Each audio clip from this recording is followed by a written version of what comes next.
নমস্কার বন্ধুরা, সুমনা রান্নাবাটি চ্যানেলে সবাইকে স্বাগত। আজ আমি দেখাবো এঁচোড়ের স্মোকি কাবাব। এই রেসিপিটা আমার মায়ের রেসিপি। ছোটোবেলায় এঁচোড়ের তরকারি খেতে চাইতাম না বলে আমাকে এইভাবে খাওয়াতো। আমি তার সাথে স্মোকি ফ্লেভার যোগ করে আরেকটু মজাদার করে দিয়েছি। তো চলুন রেসিপিটা দেখে নেওয়া যাক। রেসিপিটা কিন্তু খুবই সোজা। ফার্স্টে আমি 500 গ্রাম এঁচোড় আর তার সাথে একটা আলু ভালোভাবে সিদ্ধ করে নিয়েছি। আর আপনারা দেখবেন এঁচোড়ের দানার ওপর একটা আস্তরণ থাকে, যেটা সিদ্ধ করার পর প্লাস্টিক মতো হয়ে যায়। সেটা কিন্তু ছাড়িয়ে ফেলে দেবে, না হলে মুখে পড়লে ভালো লাগবে না। এবারে আলু আর এঁচোড়টা ভালোভাবে আমি হাতে চটকে নেব। এঁচোড় ভালোভাবে মাখা হয়ে গেলে আমি কিছু মশলা দিয়ে দেবো।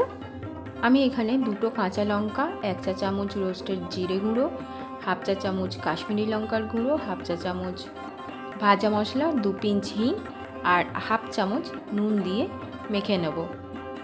তার সাথে 1/2 চামচ চিনি আর 2 চামচের মতো ধনেপাতা দিয়ে দিচ্ছি। তার সাথে দিয়ে দেবো ছাতু। আমি প্রথমে 1 চামচ দিয়ে ভালোভাবে মেখে নিয়েছি, তারপর আবার প্রয়োজন অনুযায়ী 1 চামচ দেবো। আপনারা ছাতুটা একসাথে দিয়ে দেবেন না, এঁচোড়ের জলের ওপর ডিপেন্ড করবে কতটা লাগবে। কারোর 2 চামচ লাগে, কারোর 1 চামচ লাগে। আমি মেখে চাপা দিয়ে 10 মিনিটের জন্য রেখে দেবো। এবার স্মোকি ফ্লেভারের জন্য একটা বাটিতে চারকোল গরম করে তাতে আমি তেল দিয়ে ধোঁয়া বেরোলে ঢাকা দিয়ে রেখে দেবো 10 মিনিটের জন্য। আপনাদের কাছে যদি চারকোল না থাকে, গাছের শুকনো ডাল ছোট ছোট কাটি ওগুলো এই একইভাবে ব্যবহার করতে পারেন, তাহলেও কিন্তু স্মোকি ফ্লেভার পাওয়া যাবে। এবার আমি বাটিটা সরিয়ে কাবাবগুলো বানিয়ে নেব। যতক্ষণ আমি বানাবো তার আগে আমি ফ্রাইং প্যানে তেল দিয়ে গরম করতে দিয়েছি। ততক্ষণে আমি কাবাবগুলো বানিয়ে নিচ্ছি। আর যারা আমার চ্যানেলে এখনও নতুন বা যারা সাবস্ক্রাইব এখনও করেননি, তারা প্লিজ আমার চ্যানেলটি সাবস্ক্রাইব করে দিন, যাতে আমি নতুন ভিডিও বানাতে আরও অনেক উৎসাহ পাই। এখানে কিন্তু আমি সব পুরটা দিয়ে বানাইনি কাবাব, আমি হাফ বানিয়েছি আর হাফ রেখে দিয়েছি। এই পুরটা কিন্তু 2-3 দিন এয়ারটাইট বক্সে আমি ফ্রিজে রেখে দেবো।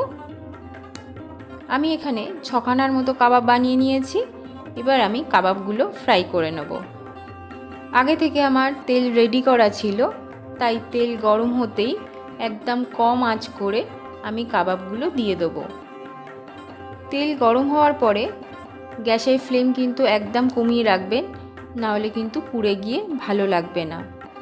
কম আঁচে কাবাবগুলো না ভাজলে ভেতরের যে কাঁচা ভাবটা, সেই গন্ধটা থাকবে, তখন কাবাবগুলো ভালো খেতে লাগবে না। আমি পুরোটাই লো ফ্লেমে করেছি।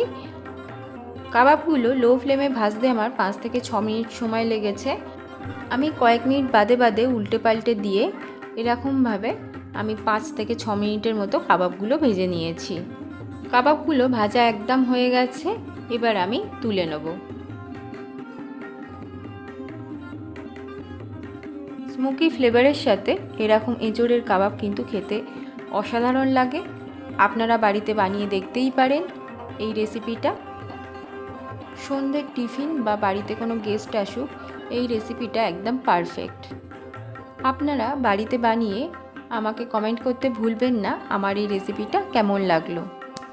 নতুন রেসিপি নিয়ে আবার আপনাদের সাথে হাজির হব। আজকের দিনের জন্য টাটা।